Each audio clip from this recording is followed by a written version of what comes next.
तो इस मामले में मुस्लिम धर्म भी कहता है, क्रिश्चियन धर्म भी कहता है।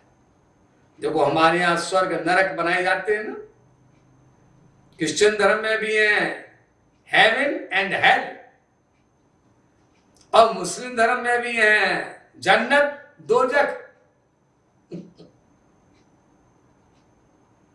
गलत काम करोगे, पाप करोगे तो दोजख यानी हेल यानी नरक, और अच्छा काम करोगे तो जन्नत यानी हेवन स्वर्ग। और हमारी फिलॉसफी हिंदू धर्म की काफी विस्तृत है, इतनी फिलॉसफी और जगह नहीं है। हमारे यहाँ ये बताया गया है कि स्वर्ग मिलेगा अच्छे काम करने से, लेकिन भगवान नहीं मिलेंगे। बुरे काम करने से नरक मिलेगा। भगवान कैसे मिलेंगे? जो काम ना बुरा है ना अच्छा है, उसे कहते हैं भक्ति, उससे मिलेंगे भगवान।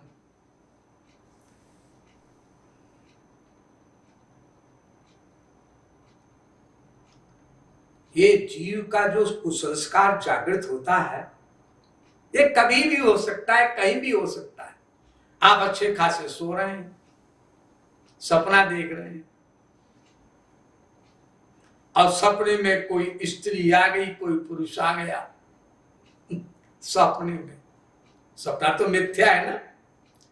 जो सपने सिर काटे कोई, बिन जागे दुख दूर न होई। तो आपने देखा सपने में कोई गला घोंट रहा है, चीख पड़े, रो पड़े, सच में कष्ट हुआ आपको? क्यों जी? सपने में तो एक कल्पना थी, फिर कष्ट क्यों हुआ? पूजनम का संस्कार, पूजनम का कुसंस्कार। आपने कभी किसी का गला दबाया होगा, वो आत्मा आ गई सपने में और आपका गला दबाने लगी एक्टिंग में, और दुख मिल गया, फैक्ट कुछ नहीं था।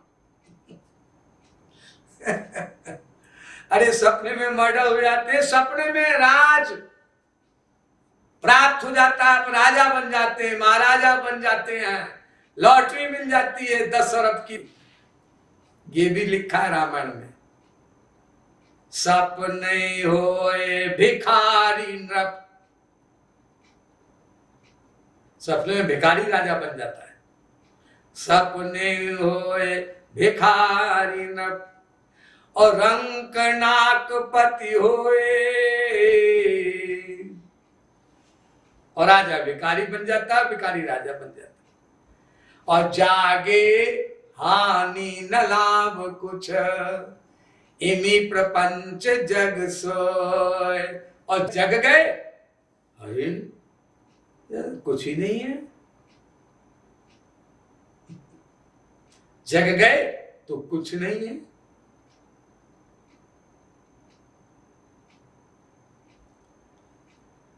तो भगवान जब ज्ञान देते हैं, या कोई गुरु किसी को ज्ञान देता है, वो पूरा पूरा जब जग जाता है, भय तब ही समाप्त होता है। अनेक प्रकार के भय हैं। लोक का भय है, संसार का भय, वो दुश्मन ना हो जाए, वो ये ना हो जाए, वो ना हो जाए। समाज का भय, लोक का भय, वेद का भय। वेद ने ये कहा, ये करो, ये नहीं कहा है, धन मिलेगा अगर हम ऐसा करेंगे, ये भय अलग। वेद भय, लोक भय। कुछ खा रहे हैं हम, उसमें भी भय, अरे ये चीज ना खा लें, वो चीज ना खा लें, ये नुकसान ना कर जाए, वो नुकसान ना कर जाए। ये भय अलग है। देखो जैसे कोई भांग पीता है ना, भांग खेतों में पैदा हो जाती है ऐसे ही अपने आप बिना बोए। तो भांग खाने पर जब भांग का नशा चढ़ता है तो क्या होता है? उस नशे में कोई हंस रहा है तो हंसता ही रहेगा, और रो रहा है तो रोता ही रहेगा घंटों। और कुछ बोल रहा है तो वो बोलता रहेगा। तो जो भांग का नशा नहीं पिए हुए है वो देखता है, अच्छा नशा नहीं है, हट जाओ इसको, हटाओ इसको, इससे हट जाओ। इसी प्रकार और नशे होते हैं। शराब का नशा होता है और शराब के नशे में आदमी अंड बंड बोलने लगता है। तो जो आदमी शराब नहीं पीता वो जानता है कि भाई शराब के नशे में ये ऐसा कर रहा है। इसी प्रकार एक नशा और भी होता है। गीता में लिखा है, श्रीमद् भगवत गीता में, आप लोग पढ़ सकते हैं, पढ़ी होगी आपने। आपने मिर्च ज्यादा खाई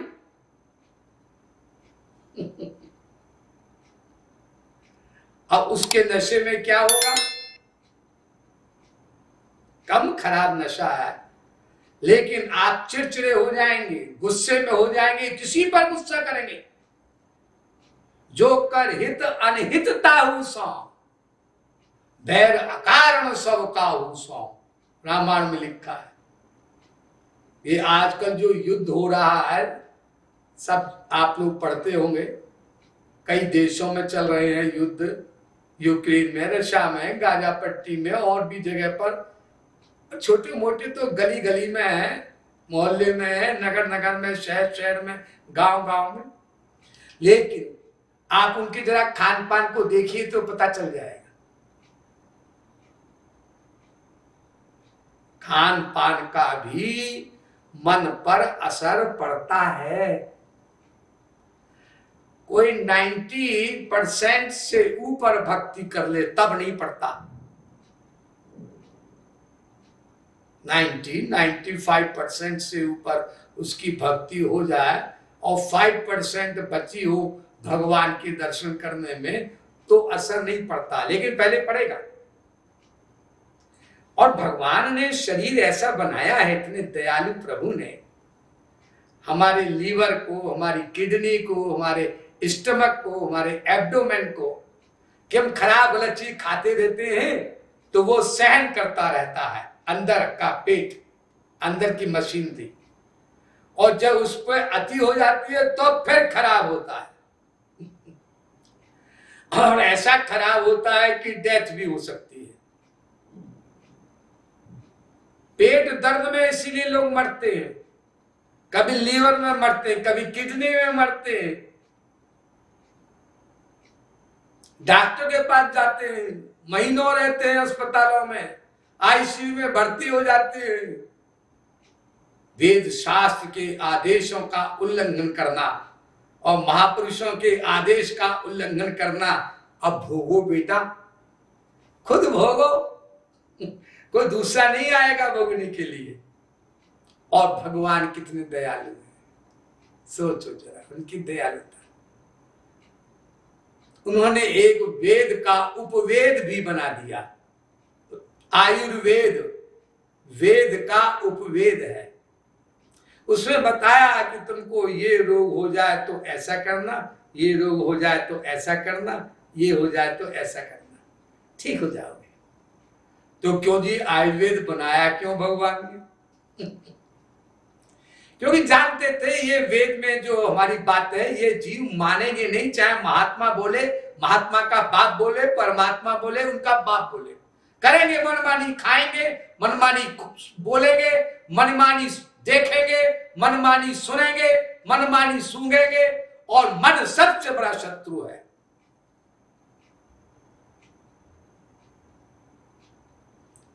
हमारे गुरुदेव प्रवचन देते हैं, पांचों इंद्रियां मन को लेकर हमला करती है, जैसे कि कोई उल्टा स्त्री अपने प्रेमी से मिलकर के पति का वध करा देती है। अनेक बार बोले हैं हमारे गुरुदेव।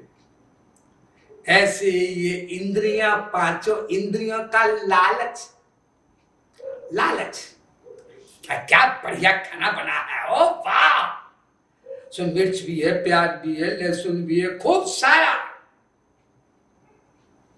जब हम साधना करने जाते थे अपने गुरुदेव के यहाँ, तो वहां पर साधारण भोजन बनता था, सब्जी दाल वगैरह सब लोग खाते थे।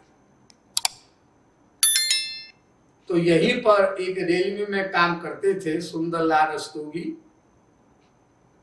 उनकी धर्म पत्नी गई तो देखा ये क्या खाना बना है, ऐसा ऐसा अच्छा नहीं बना है खाना। आश्रम में लोग जीव का स्वाद लेने आते हैं, जीव का स्वाद। अरे मूर्ख, तुझे पता भी है जीव का स्वाद क्या होता है? तुलसीदास ने लिखा है विनय पत्रिका में, ज्यों नासा सुगंध रस बस, रसना शट रस रति मानी। ज्यों नासा सुगंध रस बस, रसना शट रस रति मानी।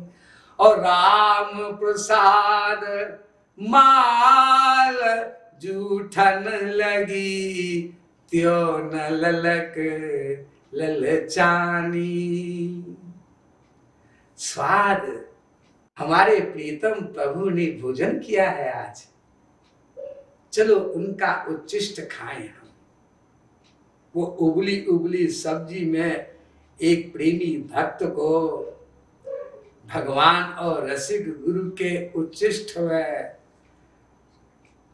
56 व्यंजनों से भी ज्यादा एक वैकुंठीय गोलोकीय रस मिलता है, विभोर होकर खाता है आंसू बहाते हुए। और कोई बाहर से आ जाए आश्रम में तो वो टेस्ट ढूंढता है, आज ये बनेगा, आज ये बनेगा, आज वो बनेगा। इसी जीव को दे रहे हो मैटर। भगवत प्राप्ति करने चले हैं, भगवान के दर्शन करने चले हैं, और त्याग के मामले में 0/100 और चिपट रहे हो, लिपट रहे हो, इंद्रियों के गुलाम बन रहे हो। बेचारी वो सुंदरलाल रस्तोगी की धर्म पत्नी शकुंतला नाम था उसका, यही रहती थी बरेली में गढ़ैया मोहल्ले में। 3 कनस्तर लाल मिर्च ले गई, 3 कनस्तर भस के पिसी हुई लाल मिर्च मनगढ़ कि लोग खाना वाना बनाते हैं तो उसमें ऐसे ही सादा सा बना देते और रसोई में जाकर रख दिया। और जो खाना बनाती थी बहनें वहां पर, उनसे कहा, हाँ देखो जब खाना बनाओ ना तो सब्जी दाल में ही डाल देना। और हमारे गुरुदेव तो बस अपने निवास में रहते थे और हॉल में आते थे सत्संग में। वो अंतर्यामी होने के कारण उस दिन पहुंच गए अपने आप किचन में। बोले ये क्या रखा है, ये क्या रखा है? उसने कहा महाराज जी इसमें अदरक है, इसमें क्या है, इसमें महाराज जी इलायची है, जीरा है, और इनमें क्या है कनस्तरों में? महाराज जी वो लाल मिर्च। लाल मिर्च ये कौन लाया? उन्होंने बता दिया महाराज जी वो लाई थी बरेली से। वैसे कम सोते हो तुम लोग नालायक हो, साधना के समय सोते रहते हो, ऊपर से मिर्च। और उन्होंने तीनों मिर्च के कनस्तर स्वयं उठाए और वहां पर एक गंदा नाला था उसमें फेंक दिया। अरे आश्रम में आते हो तो आश्रम में त्याग करना सीखो कुछ दिन के लिए। कोई 10 दिन आ जाता है, 5 दिन आ जाता है, 20 दिन आ जाता है। चटपटी अटपटी खटपटी चीजें तो बाहर भी मिल जाएंगी खाने को। भरे पड़े हैं होटल, और होटल जाने की क्या जरूरत, गली गली में है। और जब वो खाते हैं लोग तो उसका असर आता है मन में, बुद्धि में। बुद्धि भ्रष्ट होती है, मन भ्रष्ट होता है, और एक दिन आप अपने इष्ट देव में ही दुर्भावना रखने लग जाएंगे। यह गीता में लिखा हुआ है, श्रीमद् भगवत गीता में तामस आहार, राजस आहार, सात्विक आहार। मैं भी गया एक बार वहां पर, मिर्च मुझे मिली और मैं तो खाता नहीं था। मैंने फिर क्या किया, उस सब्जी में नमक मिर्च ज्यादा था, पानी डाल दिया। निंदा नहीं किया, क्यों निंदा करने का और अपराध तुम्हें लगेगा। थोड़ी सी चीज ली, आधी कटोरी, एक कटोरी पानी डाल दिया। क्या खाने के लिए गए? अरे पेट भरना है, रूखी रोटी खा लो। और फिर कोई सब्जी साधारण बनी है सब लोगों के लिए, किसी को मिर्च का शौक है तो ऊपर से डाल ले। अरे मन की गुलामी से नहीं वो हटना चाहता तो ऊपर से डाल ले जितना डालना। दूसरे का क्यों पेट जलाओ, कंठ जलाओ। 10 लोगों के लिए 10 प्रकार की सब्जी तो बनेगी नहीं। इसी में मन को डुबोते रहो, बस हो गई भगवान की भक्ति। इसलिए हमारे शास्त्रों ने, वेदों ने मधुकरी का नियम चलाया। मधुकरी खाते थे, आश्रम में रहते थे प्राचीन काल में लोग, तो गुरुजी कहते थे जाओ मधुकरी मांगे आओ। अब भी ब्रज में चले जाइए आप, चाहे करोड़पति क्यों ना हो, और ब्रजवासियों के घर जाता है तो आधी रोटी, एक रोटी दे देते हैं सूखी, और वो खड़ा होकर के ब्रजवासियों का प्रसाद समझ करके आंसू बहा करके खाता है और भक्ति बढ़ती है। रसना को जीते हम, कान रूपी रस जो इंद्री है, कर्णेंद्री, उसको भी जीते। किसी के कुछ भी कहने पर बुरा ना मानो, फील ना करो। और आंख को भी जीते। आंख में कोई हमें दिखाई पड़ रहा है जो हमारे मन के अनुकूल नहीं है, दुर्भावना न रखें। भय तो भगवान शंकर भी देते हैं। कभी दर्शन होंगे हम लोगों को तो कान में बिच्छू, गले में सांप, मरे आदमियों की खोपड़ियों की माला, और मुर्दे जो जलते हैं उनकी राख शरीर पर लगाए हुए भगवान शंकर। देश भयंकर लेकिन देश भयंकर पर अभयंकर। जय जय जय जय जय शिव शंकर। देखो भगवान दयालु हैं, अति दयालु है भगवान राम। लेकिन जब आप उनकी स्तुति करते हैं तो क्या बोलते हैं? भजु रामचंद्र कृपालु भज मन हरण भव भय दारुणम। वो संसार के भय को नष्ट करते हैं, हरते हैं, ठीक है ना। और इसी स्तुति में ये भी लिखा है भय देते भी हैं। भय देते, ये कहाँ लिखा? भज दीन बंधु दिनेश दानव दैत्य वंश निकंदनम। हाँ, दानव दैत्य वंश निकंदनम। जो दानव है दैत्य वंश के हैं उनको मारते हैं, मतलब भय देकर उनको मारते भी हैं। आजान भुज शर चाप धरी संग्राम जीत खर दूषणम। दो विरोधी बात आई ना। शरणागत हो जाओगे तो माला माल कर देंगे तुमको, और नहीं होगे तो फिर एक एक कर्म का फल भी देंगे भाई। महाराज जी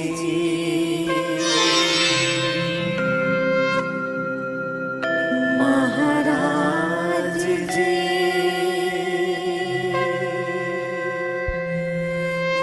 महाराज जी।